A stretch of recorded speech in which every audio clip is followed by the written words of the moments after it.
Venha conhecer o nosso curso de atendimento em sala de urgência no suporte avançado de vida. Um curso totalmente prático onde abordamos vias aéreas, o tratamento no paciente politraumatizado, parada cardiorrespiratória no suporte avançado de vida, os principais ritmos cardíacos e muito mais. Instrutores extremamente capacitados, experientes e atuantes em urgências. Nesse curso você irá se atualizar de forma imersiva com metodologia de simulações realísticas.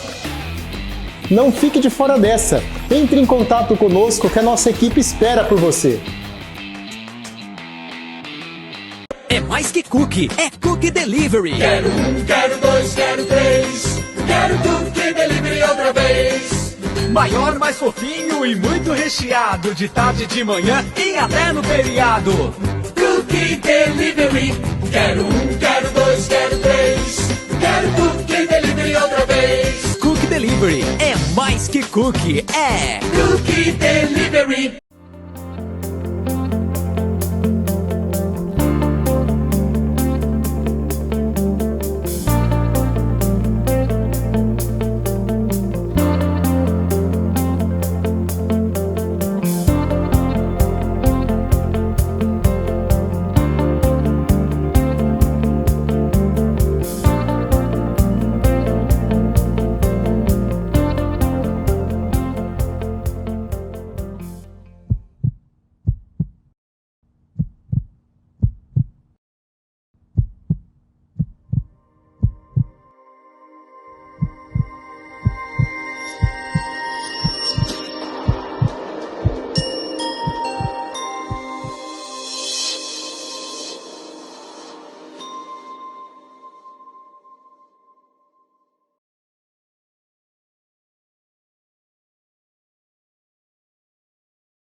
O profissional de saúde necessita ter domínio técnico e conhecimento atualizado. O mercado de trabalho busca experiência, títulos e profissionais que solucionem problemas.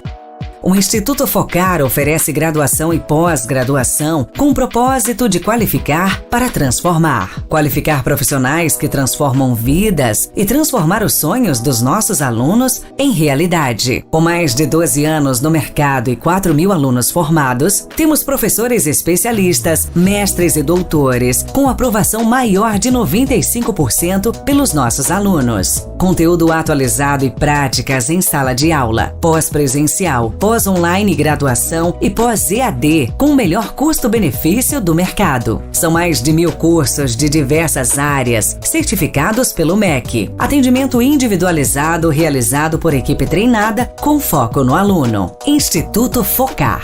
Educação que muda histórias.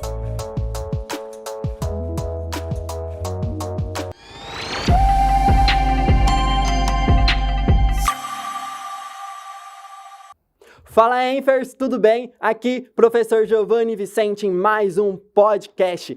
Quartou, 9 horas da manhã, eu e você com um encontro marcado aqui agora num podcast sensacional. E agora, gente, é o seguinte, você pode estar achando estranho que a gente tem uns convidados um pouco diferentes, tá? Mas o intuito do podcast Fala Enfers é trazer profissionais diversos da área da saúde, tá? Para mostrar a importância do trabalho multiprofissional. Então vocês vão ver aí fisioterapeuta, nutricionista, psicólogo, médico.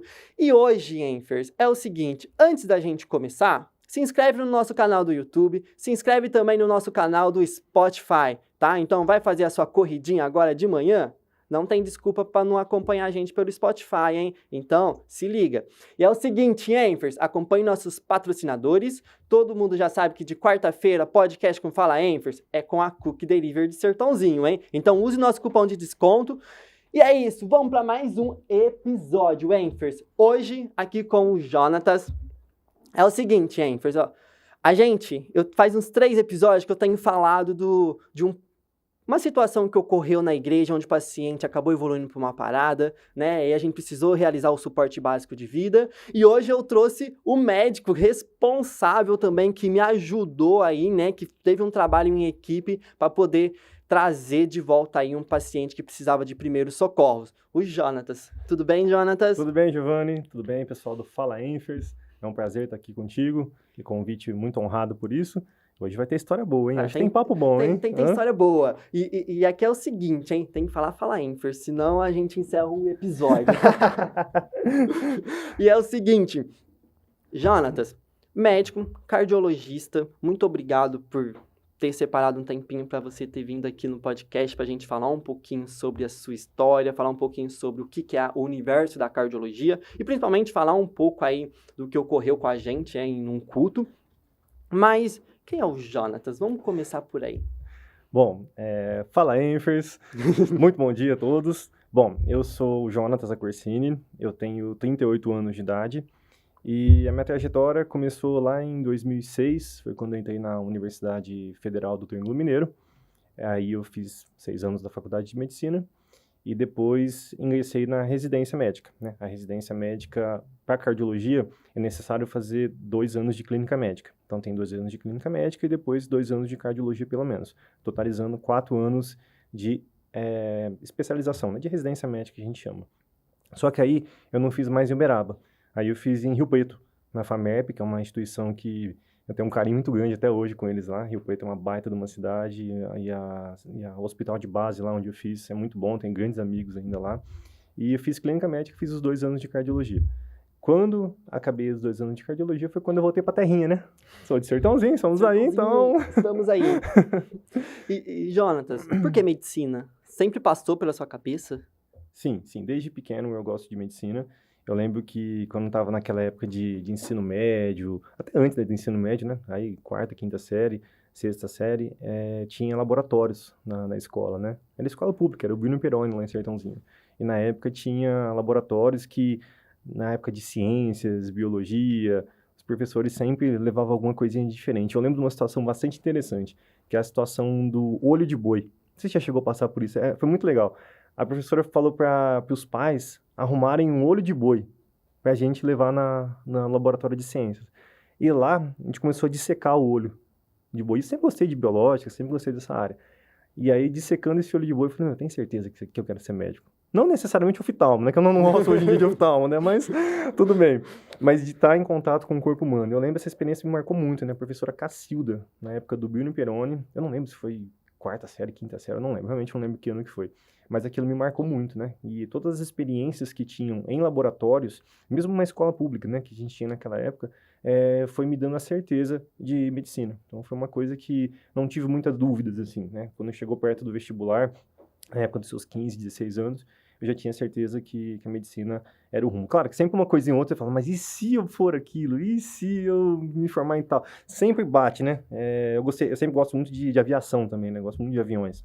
Eu pensei em engenharia aeroespacial, ser piloto de avião também, eu pensei nessas coisas, porque eu gosto muito de aviação, até hoje eu gosto bastante, mas a profissão mesmo, para ser profissional, era médico e essa dúvida não havia, assim. O ensino tá bem diferente, né? Porque eu não lembro da minha época de ter dissecado alguma coisa. Sim. Eu vou ter o máximo plantei um feijãozinho no algodão.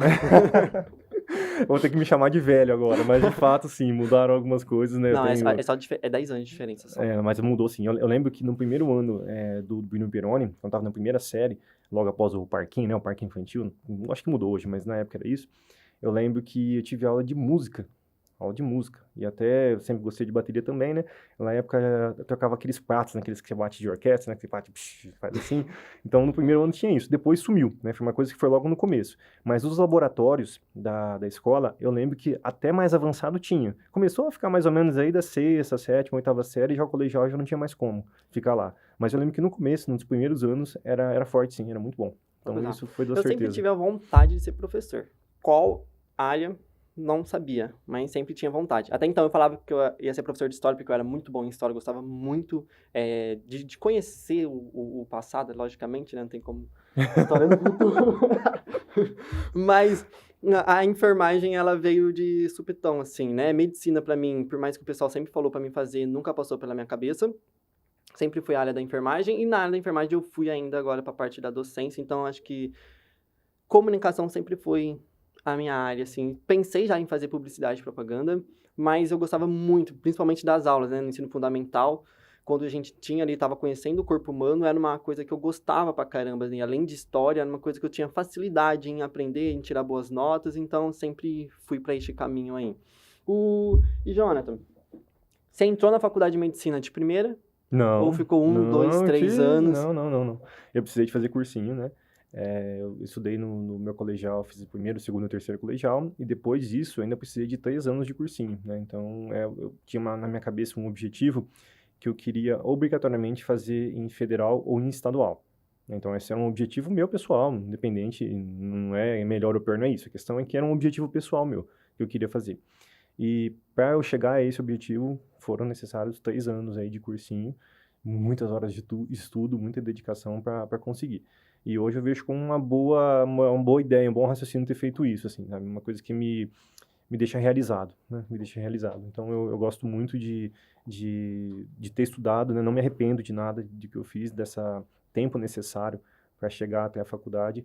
Eu acho que eu entrei até, digamos, menos imaturo. Não vou dizer mais maduro, eu vou dizer menos imaturo. Que falar que a gente entra maduro ou preparado para a faculdade é mentira. Mentira. Qualquer curso, qualquer lugar, nós entramos completamente perdidos na faculdade. Mas ter entrado com 20 anos na faculdade, para mim, eu acho que valeu a pena em relação a não ter entrado direto. Se tivesse entrado direto com 17 anos, eu acho que eu sofreria muito. Mais do que eu sofri, né? Eu percebo isso com meus alunos, né? Enfim. Mas uma coisa que eu acho que a faculdade nos ensina é estudar. Eu acho que a gente estuda, logicamente, para fazer o vestibular, a gente estuda o ensino fundamental e o ensino médio, mas parece que este período de ensino fundamental e ensino médio não ensina realmente como que a gente deve aprender a estudar, né? Então, uma que não ensina como a gente deve prestar uma prova também, se preparar para o vestibular, diferente das escolas privadas, por exemplo, que tecnicamente desde o primeiro ano sempre é focado no vestibular, né? Então, eu acho que a minha forma de estudar mudou depois que eu fiz faculdade. Eu acho que eu consegui captar mais informações, como ser mais ágil e produtivo durante os estudos, né? Já prova, eu sou muito bom em prova, passei em vários concursos aí, inclusive a USP e tal, tudo. Mas eu acho que isso se veio por conta da faculdade mesmo. E o que você falou que fez 3 anos de cursinho, né? Então, isso demonstra que quando você tem um objetivo, é importante você estudar, não perder o foco, né? Porque por conta das redes sociais hoje, né? As pessoas se comparam muito, né? Eu me comparo muito, né? Então, a pessoa acha que a pessoa entrou, mas ela não sabe que a pessoa ficou 3 anos, 2 anos, ou até 5 anos estudando, né? Então, ela acha que, não, olha, acordou, vou fazer medicina, passei no vestibular. Então, tem muito disso. Não. Eu acho que até uma época diferente, né? Quando a gente fala, eu entrei em 2006, né? Então, 2006 pra cá, muita coisa mudou, né? Naquela época não tinha WhatsApp, não tinha Instagram, era muito remota a questão de comunicação. Então, talvez o foco era mais fácil. A comparação que eu tinha era com os alunos que estavam no cursinho comigo, que era uma sala com 100 pessoas. Então, assim, eu me comparava com 100. Hoje, na internet, você compara com 1 milhão, com 10 milhões. É o cara que entrou de primeira lá, não sei nas quantas. Então, assim, eu acho que talvez hoje seja mais difícil pegar foco nas coisas. Mas, de fato, te ensina a estudar. Você pegar o ensino do cursinho, é uma coisa meio mastigadinha. Você vai precisar disso, ok. Te mostra o caminho das pedras bem mais ou menos. Bem mais ou menos. Agora, quando você chega na faculdade, é a vida, né? É a vida. É a vida, é uma mini-vida, né? Costumamos brincar que a faculdade é uma mini-vida, te aprende a lidar com as coisas. Então, nesse aspecto, você vai ter à disposição uma biblioteca gigante, que você tem que focar qual é o melhor local de estudo. Isso falando da minha época, talvez hoje em dia as bibliotecas estão mais online, né? Mais em PDF. Pô, acho que não sei nem onde fica a biblioteca. Exatamente. Na minha época, a gente tinha que entrar na biblioteca da faculdade e focar qual livro que eu preciso. O professor falou que é esse livro aqui, mas o livro inteiro tem 1000 páginas. Qual é o capítulo mais importante? Qual que é a cereja do bolo? Onde está o negócio assim, que eu preciso de fato saber para a vida e para a faculdade? Então, isso que foi uma dificuldade no começo. Até engrenar, até entender isso, vai um tempo. O primeiro ano da faculdade, eu acho que é tomando pancada na cara.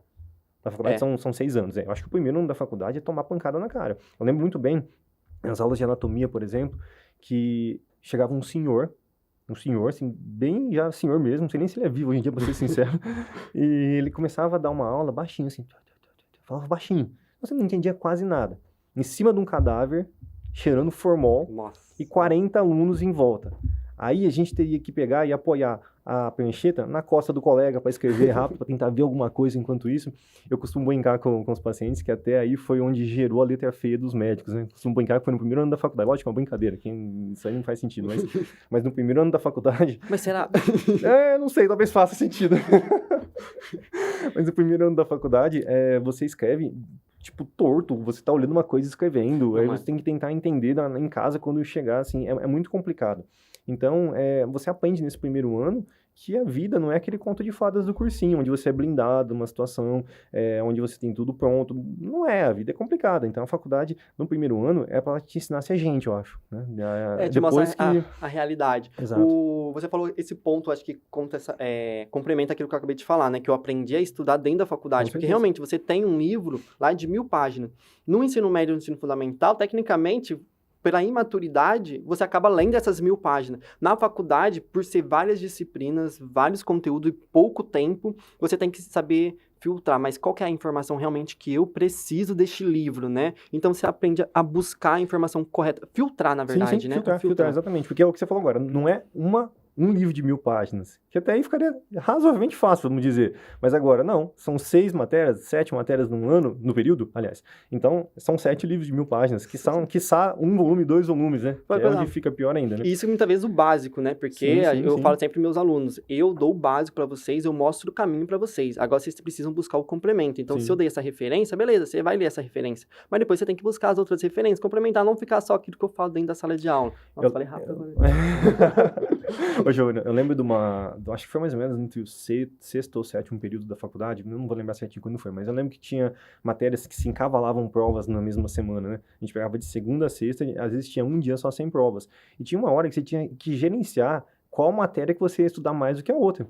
Por exemplo, uma que você soubesse mais, deixa um pouco de lado, dá uma estudada rápida aí e foca nas que são mais difíceis, para equilibrar. Você não vai tirar 10 em tudo.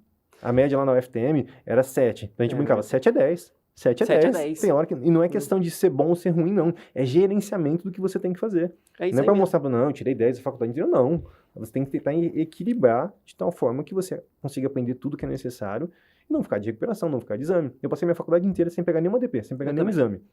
Só que assim, teve matérias que eu passei com 7. 7 é 10. Eu lembro de neuroanatomia. Neuroanatomia, 7 é 10. Não é. Aquelas bolachas cortadas do cérebro lá, que não entendia nada, que não monte de coisa, misericórdia. Pedro vai ficar bravo comigo, mas tudo bem. Pedro Barros, um abraço pra você aí, tá?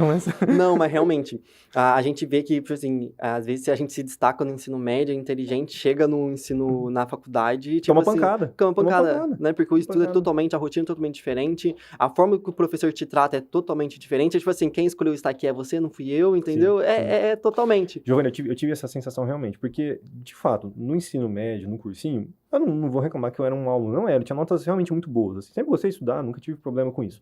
Mas, chega na faculdade, você toma um 7, vê que aquele 7, todo mundo comemorando por ter tirado 7, nossa, eu peguei, minha média foi 7,5, uau, que beleza. Meu, você cai na realidade. Você cai na realidade. A coisa já não é tão simples quanto era com tudo mastigadinho no cursinho ou no colegial. Não, coisa é diferente. E como que é conciliar esse estudo, essa rotina, né, da medicina, morando fora, longe? Porque você não morou com os seus pais, né? Você precisou morar... Você morou na universidade? Não, eu morava num prédio que era bem perto da faculdade, mas eu não cheguei a morar na universidade, né? Certo. Morei num prédio perto. E como que era essa questão emocional? Porque dá um abalo, talvez. Eu vou piorar a situação ainda, eu sou filho único.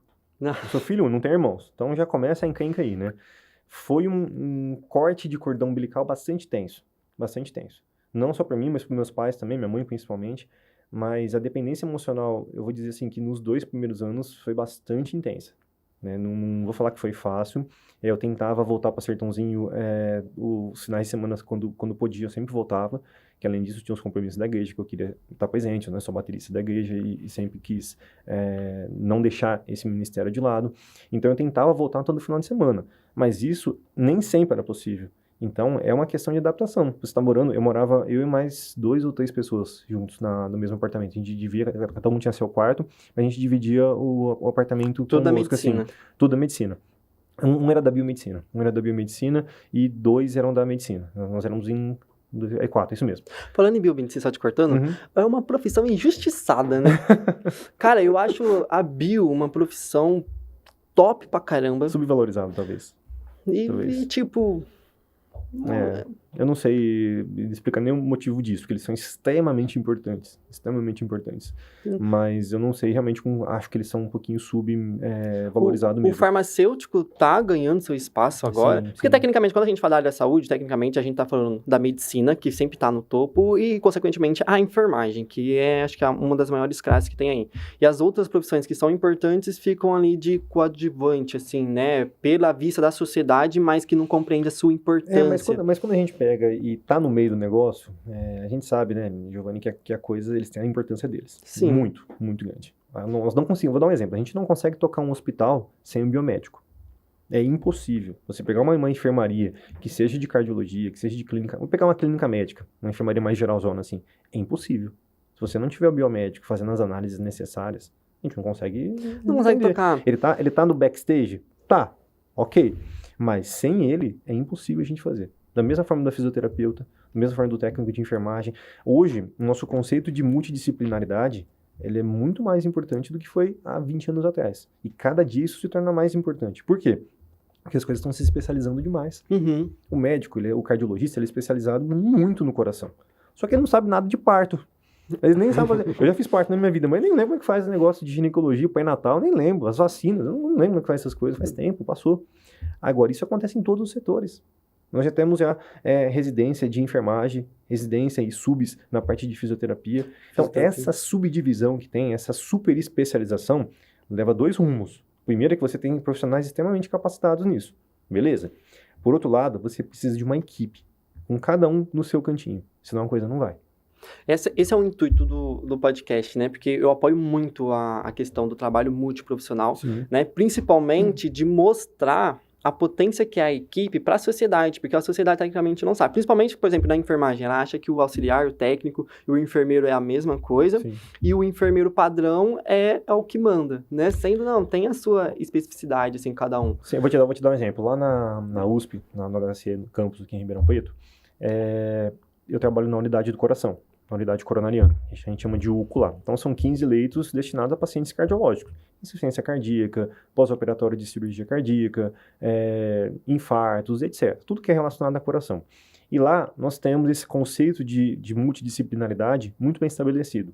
Lá nós temos assistente social, médico, técnico de enfermagem, enfermeiro, fisioterapeuta, psicólogos, e funciona muito bem. Por exemplo, se tem um paciente entubado lá, eu mexo no respirador. Ventilação mecânica, a físio mexe. A físio mexe e discute comigo. Precisa de uma gasometria arterial? Vamos lá, vamos pedir uma gasometria arterial, vamos analisar juntos. Tem esse raio-x? Eu tenho uma dúvida desse raio-x. O que é esse raio-x aqui? Vamos fazer uma VNI? Vamos ajustar esse ventilador? A gente brinca que é proibido lá o médico chegar e mexer no ventilador sem avisar o fisioterapeuta. Por quê? É uma coisa que todo mundo super especializado. O cara da fisioterapia que está lá dentro, naquela unidade comigo, ele é especializado não só em físio, mas em fisioterapia cardiorrespiratória. Então, ele vai mexer com o pós-operatório de cirurgia cardíaca comigo. Imagina, eu pegando o caso do cirurgião, sabendo quanto tempo foi a SEC, o que teve de intercorrência, quais as pontes foram feitas. Enquanto isso, ele está fazendo a troca do tubo do transporte para o ventilador que está lá no leito do paciente. Então, essa multidisciplinaridade precisa. Hoje em dia, não tem como a gente fugir desse conceito. E eu acho que precisa muito essa questão de informação para a própria equipe, né? Igual, por exemplo, você falou da ventilação mecânica, né? É uma coisa que eu gosto pra caramba. Então, eu preciso estudar, porque como a minha área realmente é urgência e emergência, mas dentro da urgência e emergência é o paciente traumatizado, né? E principalmente dentro do APH, então eu que preciso manipular esse ventilador mecânico. Então, é uma coisa que eu preciso me especializar tal, então eu sempre busco esse conhecimento aí. Mas o que acontece? Muitas vezes eu vou pro paciente, por exemplo, vou pegar esse paciente na emergência para levar ele para outro hospital para poder ir para uma terapia intensiva, enfim, unidade coronariana e tal. Eu vou ajustar o parâmetro dele, por quê? Porque eu sei como vai ser esse transporte. Então, eu preciso avaliar esse paciente primeiro, ajustar esses parâmetros para mim poder fazer o transporte desse paciente. Porque até então, o pessoal entende que o transporte é Uber, né? Então, a gente... Nunca. Jonathan, Nunca. Uma coisa que eu chapo, assim, me tira realmente quando eu vou, não tem um enfermeiro para me passar o plantão, porque fala, eu já passei o plantão lá pro outro hospital. Assim, tá, mas você tem que passar o plantão para mim. O técnico, não. beleza, eu entendo a importância do técnico de enfermagem, mas eu preciso receber o plantão de um enfermeiro, eu preciso saber todas as informações. Porque o olhar é diferente, assim como o seu olhar com o paciente é diferente, então as suas informações que você vai passar pro próximo médico é diferente do que o de um enfermeiro, do que o de um fisioterapeuta. Cada um tá dentro da sua área. Mas entenda uma coisa, o Giovanni e o pessoal do Fala Infers, todos estão assistindo. Presta bem atenção numa coisa, nós estamos em transição disso no Brasil.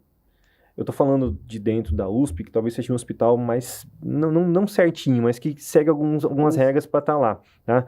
Assim como talvez o hospital, vou falar da Unimed, tá? Também, que é um hospital nisso, não fazer merchan não, tá? Mas que também faz, algum hospital grande, hospitais grandes. Só que tem hospitais ainda em transição, cidades ainda em transição. Sertãozinho tá em transição para isso. Sertãozinho, todos os hospitais estão em transição para isso. Hoje, a minha responsabilidade e a sua também como enfermeiro, e quem está assistindo também, é de saber uma ventilação mecânica. Eu tenho que saber ventilação mecânica. Talvez dentro da USP não preciso de fazer isso, mas eu tenho que ter um conhecimento para saber se está fazendo certo ou não. Mas fora, sou eu que tenho que fazer. Na UTI de Sertãozinho, eu que tenho que fazer isso. Então são coisas que dependem muito onde a gente está trabalhando. É uma transição, já foi pior no passado, hoje já tem um conceito de multi mais estabelecido, e no futuro, pode pegar os 10 anos aí, a coisa vai ficar muito mais intensa. Fora do país... Vai nos Estados Unidos pra você ver a diferença. Tem um caso que me marca, assim, é que eu fui buscar um paciente aqui em Sertãozinho, falando, né, em Sertãozinho pra trazer pra Ribeirão Preto e tava entubado.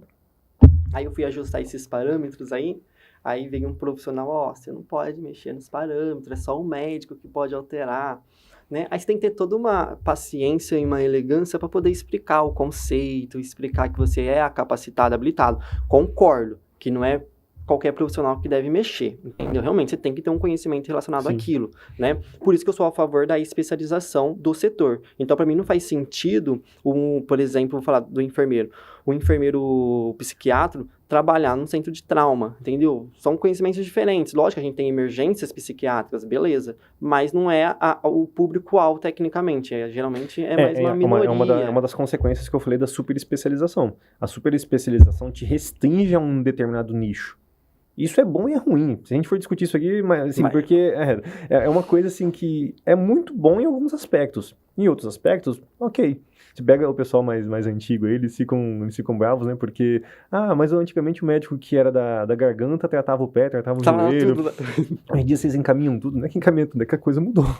Mudou. Então é super especializado, isso para todos os setores, né? E eu acho que o princípio, quem ganha é a comunidade. Com certeza. Né? Com quem é mais excelente aí, mais profissionais, então acaba quem ganhando mais é a comunidade. E, Jonathan, então, você foi morar fora, né?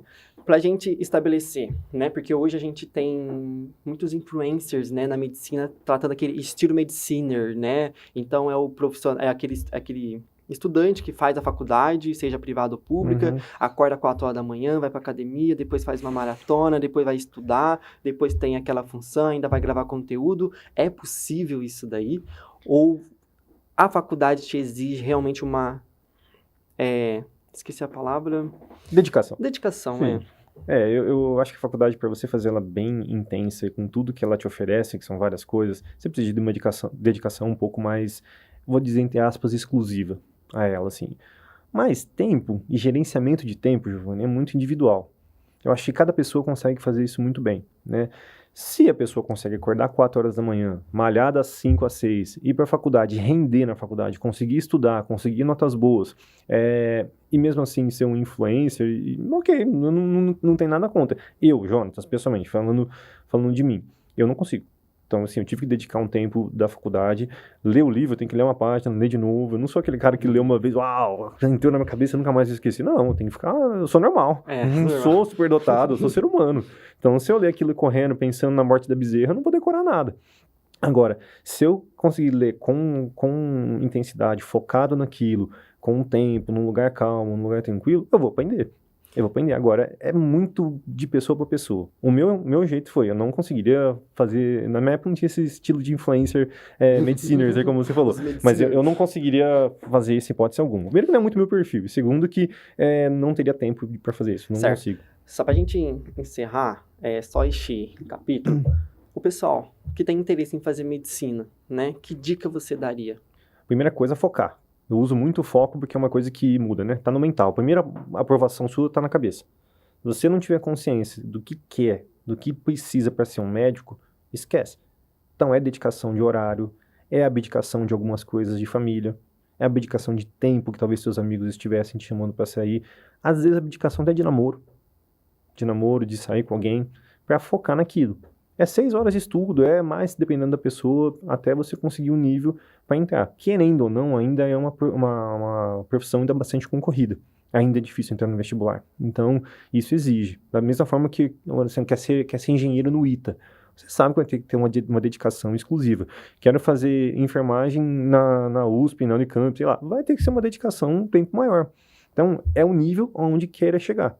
Então, a minha dica é foco, em primeiro lugar, foco, cabeça boa, focar nisso e dedicar tempo. Nada sai do nada, assim, não vai simplesmente, uau, passei, uhul. Claro, tem uns aí que são meio que superdotados, mas a grande maioria, isso aí são 0,1%. O resto, 99,9% aí, com certeza, vai precisar de sentar aí na cadeirinha, abrir o livro, ou abrir o seu iPad, ou sei lá como é que vocês estudam hoje em dia. Agora, não, eu te manda ver. Cara, eu não consigo estudar pelo computador. Pra mim tem que ser livro. Tem que ser livro. Tem que rabiscar. E caguifa texto do lado.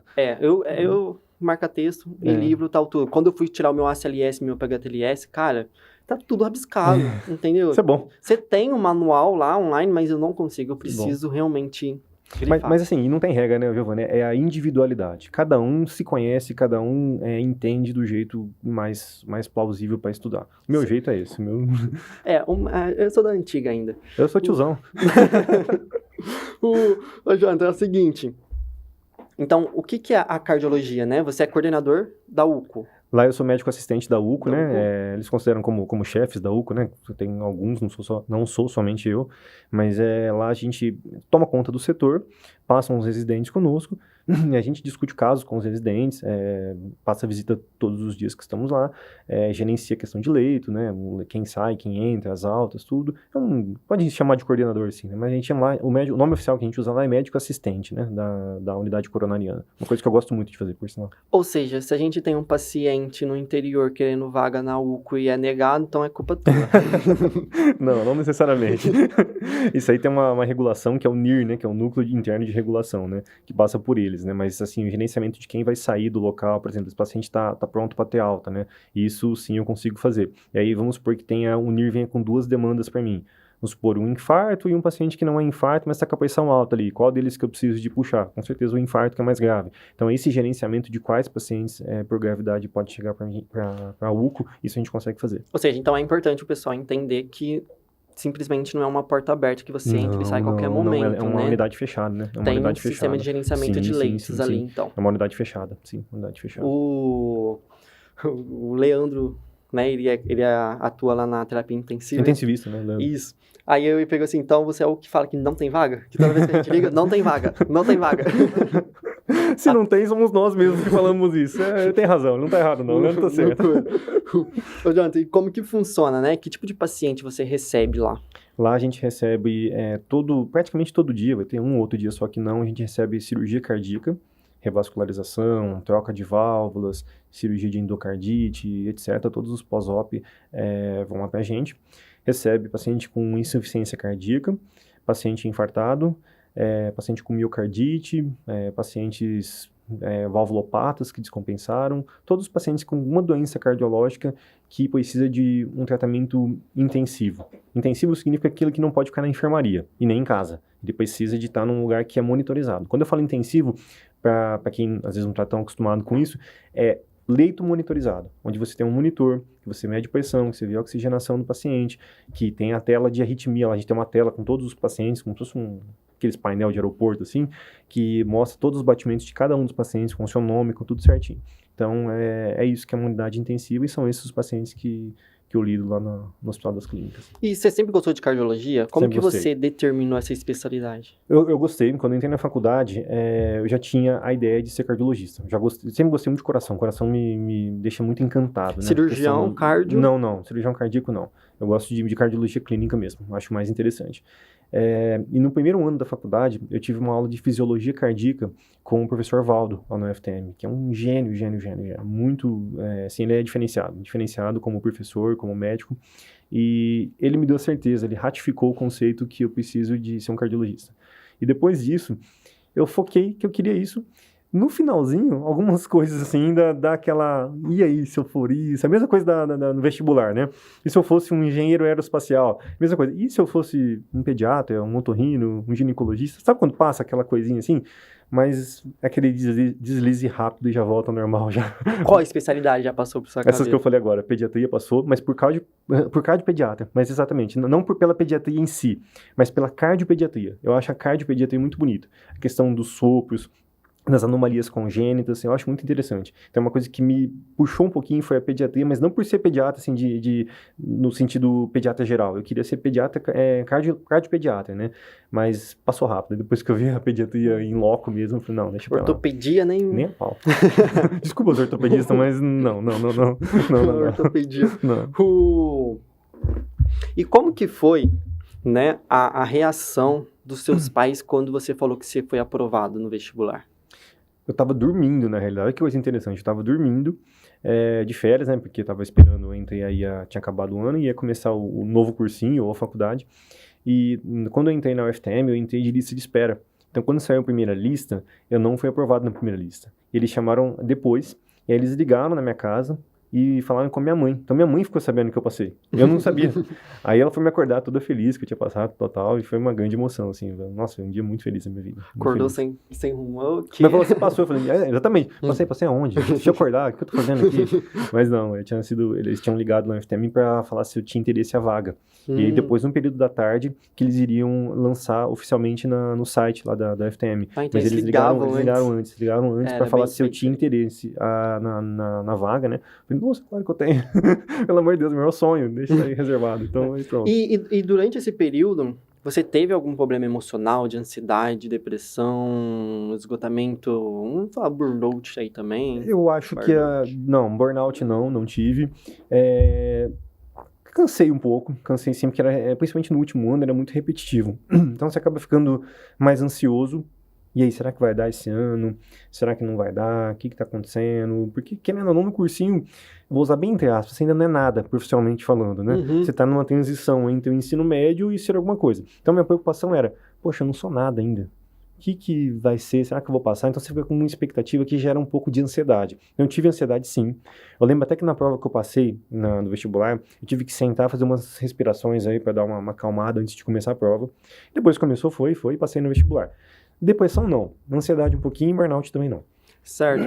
E essa questão de, tipo assim, ainda não sou nada, porque tecnicamente você ficou 3 anos, né? Sim, 3 anos, seus colegas que saíram do ensino médio, você entrou na faculdade, já tá quase se formando, Exato, e você ainda estudando com uma possibilidade, não sabe nem se ainda vai entrar Isso ou não. É um potencializador daquele eu não sou nada, né? Isso é um potencializador. Você olha pros amigos e fala, meu Deus do céu, o cara já tá lá no metade do curso dele, eu tô acabando e eu tô aqui empacado no negócio. É bem essa. E dentro da cardiologia, agora falando, acho que da pandemia, né? Como que foi sua experiência como cardiologista? Nossa, foi bem complicado e muito desafiadora. Eu vou definir em uma palavra, desafiadora, né? Acho que desafiadora foi uma coisa, assim, que define bem. Porque tava tudo indo bem, tudo tranquilo, tava com a minha vidinha feita, né? E, de repente, causa esse rebuliço. E aí, a primeira coisa que aconteceu foi que as unidades do coração, elas se transformaram em unidades COVID. Então, do dia para a noite, que você que era um cardiologista intensivo, de repente muda para um intensivista sem saber o que está acontecendo no mundo, né? Sem ter conhecimento. No HC, por exemplo, mudou 10 vezes o protocolo de Covid. Tem noção, o Leandro deve ter falado isso aqui. Mudou muito. Então, a gente pegava um dia, não, outro dia já muda. Não é esse mais protocolo, é outro protocolo que está valendo. Então, assim, foi uma coisa desconhecida para nós. Então, o desconhecimento nos chamou atenção. Obrigou a gente a sentar e estudar tudo, estudar o desconhecido, né? Estudar o desconhecido, que talvez era desconhecido, inclusive, para quem estava escrevendo as coisas, né? Então, isso foi muito ruim. E no sentido ambulatorial, que eu também faço ambulatório de cardiologia, teve um período, quando a pandemia foi mais intensa, que nós tivemos que usar do recurso da telemedicina para fazer a ajuda e manter as coisas. Eu lembro que até na prefeitura de Sertãozinho, muitas vezes a gente deixava as receitas prontas para os pacientes, eles só buscavam a receita e nem consultavam. A gente ligava, tinha um celularzinho do centro de saúde que a gente ligava, o paciente, como é que tá? Não, dá para segurar, doutor, tá tranquilo, só renova minha receita e bora. Até o governo fez a validade da receita ser estendida, né, receita de uso comum, de 6 meses para 1 ano naquela época, né? Agora já voltou para 6 meses, mas naquela época estendeu-se a 1 ano, isso foi muito bom. Mas foi uma experiência muito conflituosa e muito desafiadora, né? Eu diria que essa sim levou a um burnout, talvez muito mais intenso do que a época do cursinho, que você me perguntou agora há pouco. Essa pra mim, se falasse um período da sua vida que deu burnout, que deu bug na cabeça. Essa deu.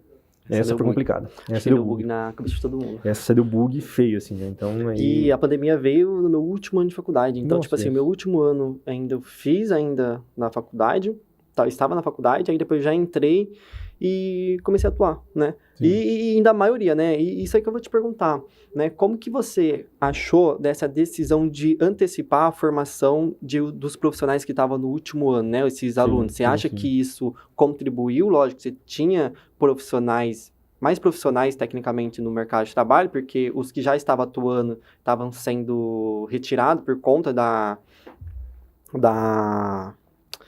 infecção, enfim, né, de desenvolver o Covid, porque naquela época você afastava por 15 dias a 30 dias praticamente. Sim. Então, Era desconhecido, né? Era desconhecido. E como que você acha que foi essa decisão? Foi uma decisão sábia ou você imergiu profissionais tecnicamente? Você já tinha profissionais capacitados, experientes, não sabendo lidar com o Covid. Aí você coloca profissionais novos que antecipou a sua formação. Como que... Eu, sinceramente, acho que deu mais confusão do que ajudou, pra ser sincero. Porque, como você mesmo disse, era uma coisa que era novo para nós, que tem uma certa experiência já na parte intensiva. Junto a uma pessoa que às vezes não sabia o que estava fazendo lá, e até especialidades que não são acostumadas com isso. Vou te dar um exemplo, a dermatologia. A dermatologia sabe muito bem de pele, coisa que eu não sei de pele, sabem muito bem. Mas intensiva não é a especialidade deles. E eu dei plantão com dermatologista. Por quê? Porque precisava. Os médicos foram realocados. Era uma necessidade de enfermeiro ser realocado. Eu peguei muita gente de técnico de enfermagem que não sabia o que estava fazendo dentro de uma CTI. Peguei médicos que não sabiam o que estavam fazendo. Fisioterapeutas que não sabiam o que estavam fazendo. Agora, é certo ou errado isso? Não sei, Giovanni. Talvez era uma necessidade que precisava no momento. Se a gente não tivesse essa demanda disponível, será que o paciente ia ficar sem atendimento? Porque tinha, numa unidade, vamos pegar uma unidade de 10 leitos mais ou menos aí. Se tinha paciente tendo intercorrência aqui e o outro passando mal do outro lado. Se eu estou tratando de um, não consigo tratar do outro. E nessa hora eu precisava de alguém que auxiliasse, soubesse bem ou soubesse mal, pelo menos para segurar as pontas lá até o mais experiente chegar ao Para momento. mim, eu acho que o Covid mostrou a fragilidade do básico do profissional da área da saúde. Ou seja, a gente tinha o deslocamento de especialidades para poder atuar na terapia intensiva, mas a terapia intensiva, né, querendo ou não, quando a gente se forma generalista. Então, o básico de terapia intensiva, a gente tem que saber. Eu acho que a pandemia mostrou isso daí, que eu acho que o básico não está sendo muito bem ensinado, né? Eu acho que os profissionais, na verdade, não estão sabendo... Mas aí a gente entra numa coisa até mais profunda, que a gente teve um boom de grandes faculdades de tudo da área da saúde que teve há alguns anos atrás, né? E agora as consequências vão aparecer sobre isso. Você vai ter mais profissionais bons, vai ter mais profissionais ruins também. Isso aconteceu com o direito, por exemplo, na época dos anos 2000. Fizeram um boom de faculdade e isso gera consequências. Ah, é bom, é ruim? Não estou aqui para falar de política, mas enfim, tem minhas ressalvas. Tem mais ressalvas porque a gente percebe que alguns profissionais que chegam dessa demanda de algumas faculdades que não deveriam ter sido abertas, são profissionais um pouco mais aquém do que precisaria. E isso a pandemia deixou bem às claras. Quem é e quem não é. A pandemia mostrou isso. Então, assim, uma hora a conta vem. Fala assim, independente do que você faz, uma hora a conta vem. E a conta veio. A conta veio cara. Eu vejo que, tipo assim, os profissionais muitas vezes não sabiam fazer a ordem certa de retirar o material, os EPIs, ou qual era a ordem correta de fazer. Coisa simples. Igual a gasometria. Era uma coisa que estava fazendo, era a gasometria. Eu lembro que eu tinha paciente meu que eu tinha que pegar a gasometria, sentar assim no chão, colocar o braço, porque ele estava pronado, e pegar a gasometria ao contrário. Assim, nossa, cara. E o básico, se não souber fazer, você não consegue adaptar para a realidade. Então, a relação PF nunca foi tão estudada quanto na época da pandemia. Meu Deus do céu. Bem essa. E assim, a gente tá encaminhando pro finalzinho.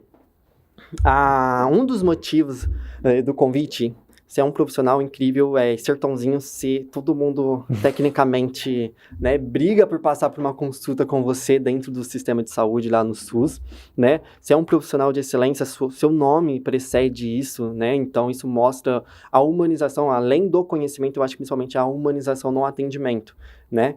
E o convite, ele veio mesmo depois daquela situação que a gente viveu, né? Que eu vou deixar você contar, porque eu já contei o meu relato, mas é importante porque como você fez a abordagem, né? Então, conta pra gente como que foi. Só para dar uma relembrada, Enfers, faz 3 episódios seguidos que a gente tá falando sobre um caso né, que eu e o Jonatas, a gente estava no culto, para quem não sabe, nós dois somos cristãos, a gente estava no culto de domingo, e de repente um senhor acabou evoluindo para uma parada, né, e a gente precisou aplicar o suporte básico de vida ali, né.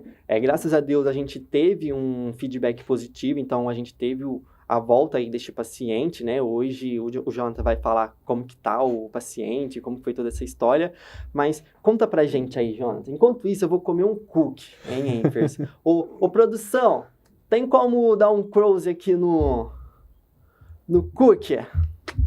Aí, é isso aí, Enfers. Ó, então enquanto o Jonathan conta como que foi a história, né? Eu vou comer. Com fome. Tá bom, come, pode comer. Você tá em casa, sinta-se em casa. Em casa. Gente, essa história foi muito legal. Fala aí, vocês não podem perder, que é bem interessante isso.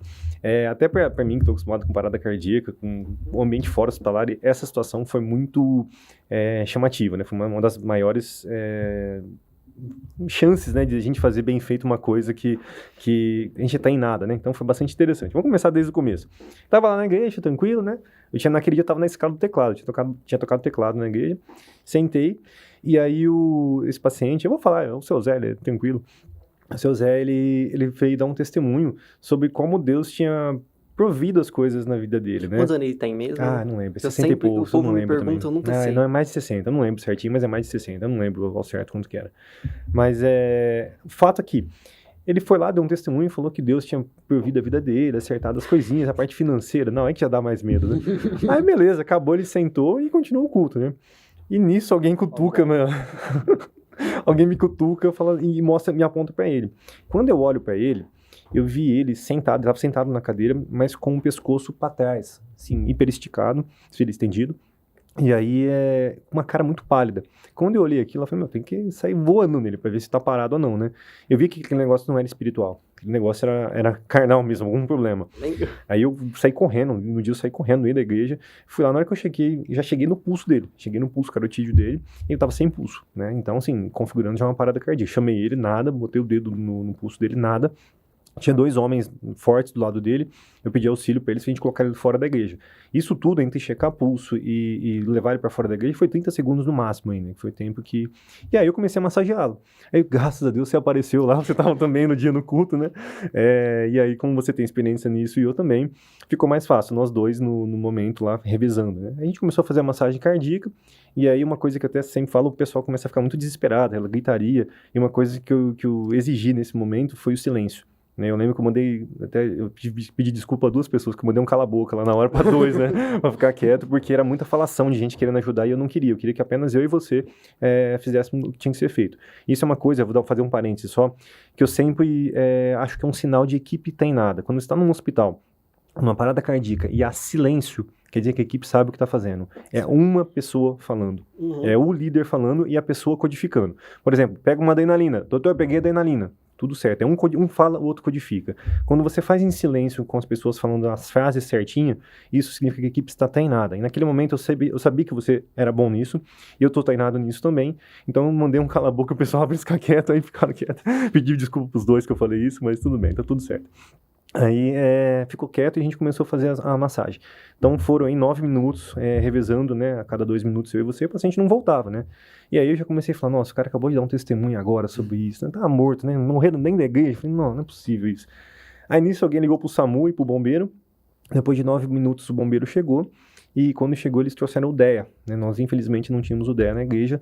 Trouxeram o DEA e a gente viu que era um ritmo chocável.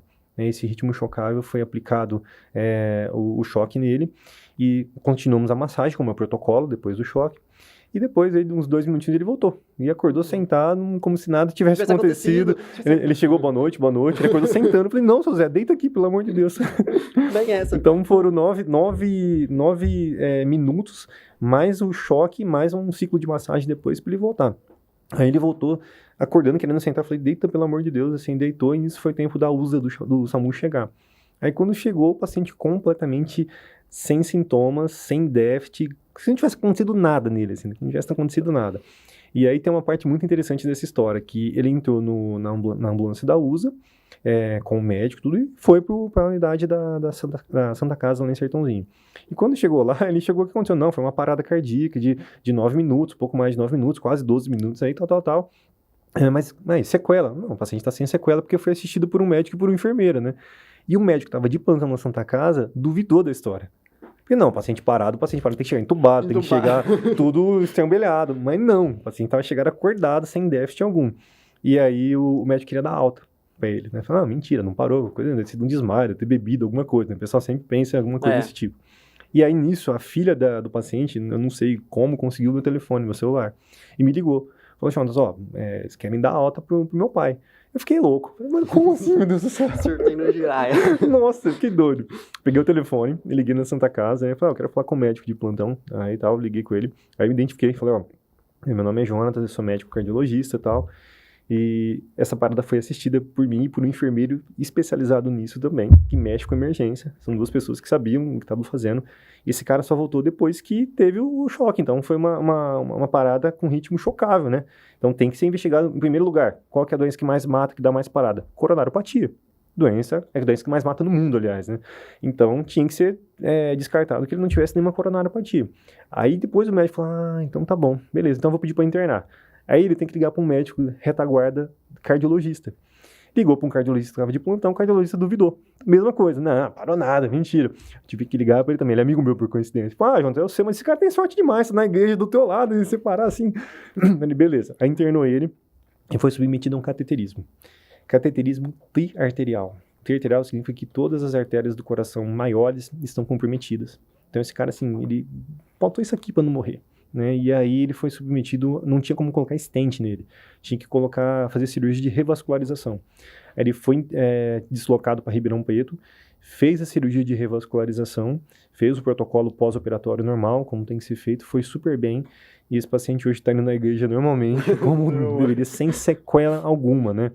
E daí a importância de duas coisas, né? A primeira delas, de fazer uma ressuscitação cardiopulmonar bem feita na parte técnica agora, né? Eu e você como ser humano técnicos, profissionais de saúde. Nós fizemos isso, eu vou considerar que bem, né? A gente seguiu os protocolos, né? Eu sabia os protocolos, você também. Era muito interessante, que era fácil conversar com você. Era fácil. A gente só falava na hora que precisava. Uhum. Até para não cansar. Porque, querendo ou não, era só eu e você massageando. Isso tem um desgaste físico para nós. Por mais que você faça atividade física. Tá bom, eu também. Então nós somos bem preparados, digamos assim.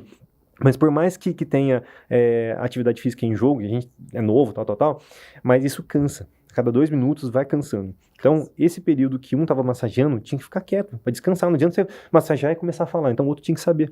E isso foi muito interessante de você, Giovanni, por esse conhecimento de ambos, que a gente conseguiu se poupar de energia até o bombeiro chegar, até o SAMU chegar. E a segunda parte, a gente não pode deixar de falar a parte espiritual. A gente estava numa igreja. Esse paciente ele poderia ter parado na casa dele. Uhum. Se tivesse parado na casa dele, talvez meia hora antes, que o culto tinha começado a fazer o quê? Meia hora. Meia hora, então, não tinha... se acontece uma parada cardíaca meia hora antes, ele estava sozinho. A esposa dele estava no Rio Grande do Sul fazendo uma cirurgia. Estava sozinho em casa. Quem que ia acudir ele? Ninguém, estava morto. Isso acontece depois do culto. Ele estava morto. A gente tem que pensar na parte espiritual também. Foi um milagre. E a pessoa que levou ele também não ia no culto. Aí ela só foi no culto porque tinha já marcado com ele, então pra não deixar ele não faltar, então ela acabou indo, né? Sim. Então, tipo assim, realmente tem toda essa... Tem a parte de espiritual também, não adianta a gente fugir disso, que é uma coisa que foi um milagre. Foi um milagre. Colocando o meu ponto de vista, se quiser comer o cookie, pode comer. E aí, Enfers, é o seguinte, a gente tá com cookie, então tem promoção, tá? Então usa nosso cupom, fala Enfers, tá? Garanta já o seu cookie, porque, é sensacional, hein, Enfers? É incrível, meu. Pô, eu sei que eu tava no fundo, porque eu tinha acabado de sair eu tava de plantão. Então eu sempre chego atrasado tecnicamente, sentei lá no fundo. Aí de repente... Tecnicamente, tá? Sentei lá no fundo, aí eu vi que você passou. A hora que você passou, você sentou, ou se agachou, não deu pra mim ver porque eu tava sentado. Tipo assim, deve ter sido alguma criança que engasgou e tá desengasgando, alguma coisa assim. Beleza. Aí eu vi que você já levantou, aí já levantou 2 pessoas, aí eu já levantei, já fiquei meio com o pescoço quichado, assim. Aí eu vi que você saiu carregando, aí eu já fui abrindo a porta lá da igreja pra ir pra calçada, né? Aí foi aí que você falou, em parada e tal. Aí a gente iniciou o suporte básico. E o interessante, é uma coisa que a gente sempre fala em treinamentos, né? que é uma coisa que a gente não dá tanta importância, é a questão da comunicação. Teve uma comunicação efetiva entre dois profissionais, Sim. né? Sim. E a gente vê também o desespero. E se a gente não tivesse lá, né, a resposta deles a essa situação era colocar o Sr. Zé dentro de um carro e levar para a UPA, Sim. né? Ou seja, ia demorar praticamente 12 minutos, e foi os 12 minutos que a gente fez o suporte básico de vida, né? Então, como é a diferença, né, do atendimento e a importância de fazer essa educação com a população, treinar a população para esse tipo de situações, né? Logicamente que o instinto é esse, né? E tecnicamente é o correto. Mas é uma coisa que eu critico um pouquinho também, viu, Giovanni? Porque eu acho que a parada cardíaca no Brasil, ela é muito... A ressuscitação cardiopulmonar, não a parada cardíaca, a ressuscitação cardiopulmonar no ambiente extra-hospitalar, ela deveria ser ensinada. Isso fora do país já acontece. Nos Estados Unidos, uma adolescente sabe fazer uma ressuscitação cardiopulmonar, que não é uma coisa difícil, mas tem que ser ensinada, senão faz errado. Tem que ter treinado num boneco antes. E no Brasil nós temos muito pouco ensino sobre isso. As escolas não reconhecem, não ensinam a criança ou adolescente a reconhecer a parada do seu avô, por exemplo. A reconhecer a parada do seu pai, quiçá. Então, isso é uma coisa que precisa ser ensinada. Isso é uma coisa que não adianta. A gente briga com isso, né, nos cursos da TLS, a CLS, né? Então, não adianta, que a gente tenta brigar e as coisas não vão. Precisa de ser ensinado. Não é para médico, é para população, é para gente que tá vivo.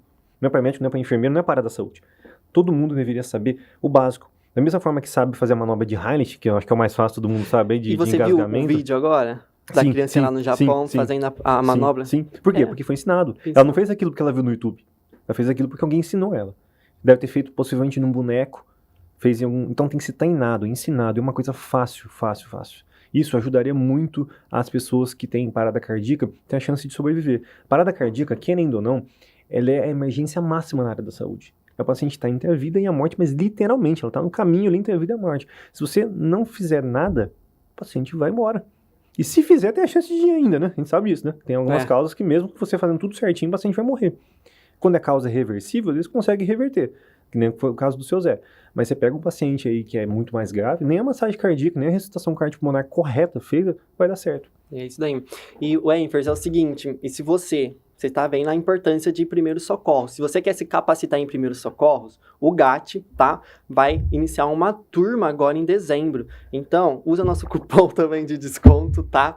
Faça o curso, se capacite e, principalmente, seja um multiplicador de conhecimento, tá? Porque, às vezes, pode ser você que precisa do suporte de primeiros socorros e você não tem uma pessoa treinada do seu lado. Então, multiplicar conhecimento é fundamental. E fica o convite também para vocês, profissionais da área de saúde. Treinar a comunidade, treinar a sua família também é muito essencial. Vou aproveitar que você fez o merchan aí do GAT. Pessoal, quem é da área da saúde é obrigatório, hein? É obrigatório. Misericórdia. Vou dar uma misericórdia aqui. Misericórdia, que precisa.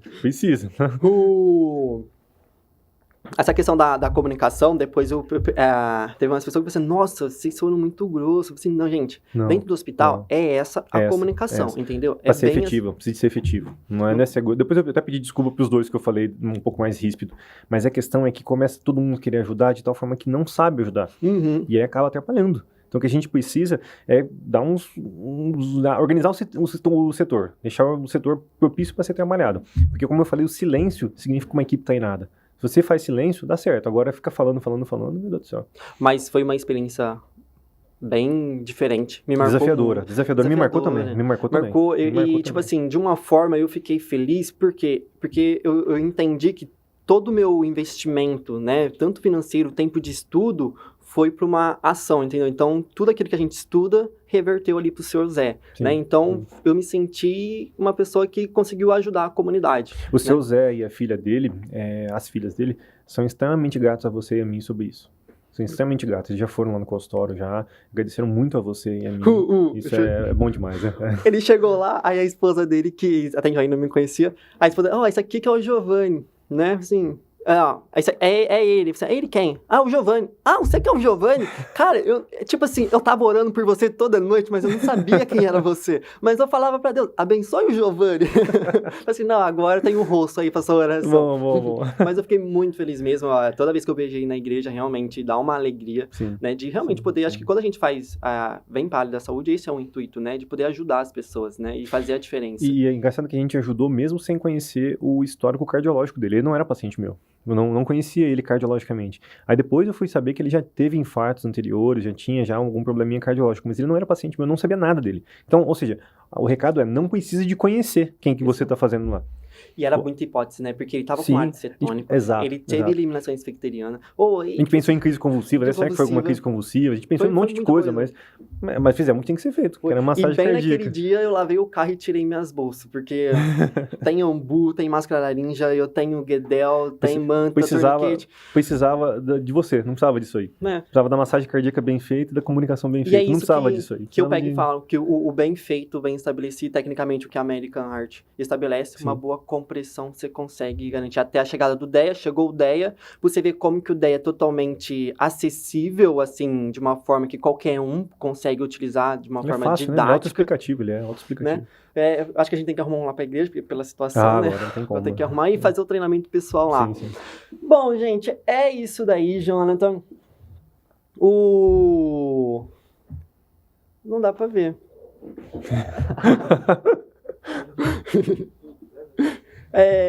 Vamos lá. Tentando se comunicar, eles estão Tentando se comunicação, gente. É que assim, vamos lá, sua produção vai levar, isso aí de cabelo para entregar dentro da gravação. Fechou. Só não entendi. Tem uma produção aí. Ah, pode falar aí, produção. Vamos entregar o link da Estética Bio. Ah, entendi. Entrega aqui rapidinho, isso daí.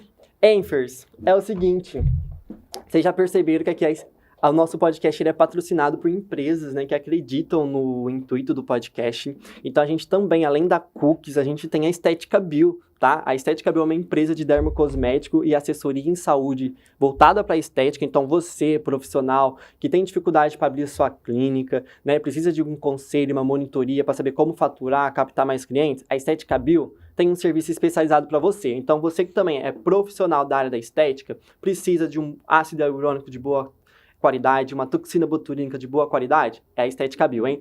E Jonathan, né, para melhor experiência dos nossos convidados, né, além da Cookie, a Estética Bio também dá alguns brindes pra gente, então muito receba de obrigado, coração. Estética Bio, muito obrigado, viu? Obrigado, Giovanni, também. Eu que agradeço. Muito feliz. Lembrando, empresta o meu celular aí, ô, assessoria. E é o seguinte, Enfers, o nosso pastor, o pai do Jonatas, tá patrocinando aqui, né? Ou seja, ele acabou de falar que é um filho único, né? Então tem os pais babão, né? Vamos dizer assim com todo respeito, tá, pastor? Ó, gente, é o seguinte. Exclusivo para este episódio, ou seja, hoje quarta-feira, né? A gente vai fazer um sorteio de 2 potes de açaí para você, hein? É bom patrocinado pelo seu pai. Não é porque é meu pai não, mas é bom demais. Não é porque é meu pai não, eu sou consumidor disso aí, é muito bom. E é o seguinte, hein, a gente vai sortear então, vai ser 2 ganhadores, tá? Cada um vai receber um pote. Então você que é de Sertãozinho, Ribeirão Preto, Pontal, Barrinha, tá? Pode participar deste sorteio. Então vai ser um pote de açaí de 900 gramas natural, tá? E você aí que tá na dietinha, também a gente vai sortear um pote de açaí de 500 gramas. Fechou? Para participar, Enfers, é o seguinte, é só digitar aqui, ó, nos comentários aqui do YouTube, eu quero marcar aí pelo menos 2 amigos, tá? E a gente vai fazer o sorteio no final da noite, beleza? No final da noite não. Tá? O episódio é quarta-feira, a gente vai sortear na sexta-feira, ou seja, se você passar o final de semana aí com um pote de açaí, então tem 2 dias, então marca aí todo mundo que você conseguir e acompanha a gente nas redes sociais. Jonathan, é isso aí. Deixa eu fazer só o último merchan, então eu vou fazer agora, ó. Rapidinho, eu tenho, para quem quiser ser atendido, feito uma avaliação cardiológica, eu tenho um consultório lá em Sertãozinho, que eu atendo os convênios da Sermed e também particular. Quer fazer atividade física, quer fazer um check-up antes, tá com algum problema cardiológico, hipertensão que não controla, dá um pulinho lá que no Instagram tem lá o telefone, tudo é fácil, a secretária vai marcar, e vai ser muito interessante a gente ter um tempo junto lá. Então, convênio Sermed e particular, tem mapa lá pra gente fazer, tem eletro, tem uns exames lá, então dá pra gente fazer. Seja bem-vindos lá. Já vamos fazer outro merchan, então? Então vai lá. A Mari, Sim, né? sim, Então sim. já fala da Mari também. A minha esposa, ela é proprietária da Mariana Corsini, ela mexe com paisagismo, e paisagismo de casa, paisagismo de empresas. Ela tem uns trabalhos que são muito bonitos, muito legal. Entra no Instagram dela, Mariana Corsini Paisagismo, ela é totalmente high profile, eu sou low profile, ela é high profile, ela tá sempre publicando, tá sempre mostrando o trabalho dela, e é muito interessante. Eu fico admirado não só como esposo, mas como uma pessoa externa, assim. É muito bonito o trabalho que ela faz umas coisas bem legais. Fechou. É isso aí. E acho que é isso, Enfers. Então, ó, é o seguinte. Então, acompanha a gente nas redes sociais. A gente vai estar aí com o sorteio, então, do açaí para vocês. Acompanhe nossos patrocinadores. Lembrando aí que a gente tem curso de primeiros socorros do GAT, que vai ser em dezembro. Então, já garanta a sua vaga. Temos a Estética Bio. Temos a Cookie Delivery. Então, quarta-feira hoje, tá? Então, já garanta seu cookie com o nosso cupom de desconto Fala Enfers, tá? E lembrando, tá? Então acompanha nossas redes sociais que a gente vai lançar um vídeo do sorteio do açaí lá também, tá? Então é isso aí. Muito obrigado, Enfers. Acompanha a gente então nas nossas redes sociais. Até quarta-feira. Tchau, tchau.